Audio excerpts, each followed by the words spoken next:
ngasi kana Director of Health Service Manipulida lakuna kana Director kuna haiba unda all India ge na DPG examda hai pala thalasa tasingi state list phonguna koi aham counseling tawu matamda PWD Ex-Servicemen amadi sport category da khallaba ngang singse Manipur government ni makha laiba koi game training amadi Sulakan hospital hari hospital singda category PWD na amadi Ex-Servicemen ni amandona na swapda category da phangaba ngang singse hamsida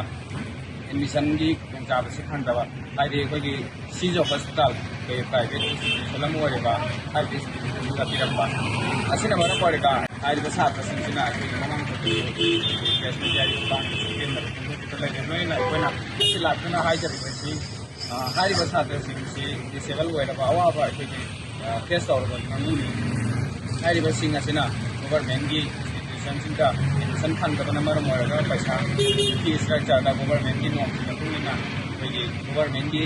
singka big ku ka ba singchi chi wa da yam sauna fees ki bangam da paisa ko sing effort ko da fee structure dia pa na maram orega bagi na sing singka bagi director ka la ko ni director sa ko na ke hari bi director sina bagi responsible hoiba bagi response la ka na maram orega bagi Chief Secretary na chapuna ko na khata ba chan tong na taw loina na kan ngasi director ka na handar ko mapam ding che tabu taw ko na ta ra gati bagi pali balainga amadi lairiba department mari ngai ko authority sing na ko na bagi yam tuna positive response sama lapine ma king jeri kai gum lak ta ra gati ko na Ammso na tongan ba ko mai ko sing amadi mai ko ni singa amadi parents sing ko sam na ma ka ha ka agi king kin na sem sa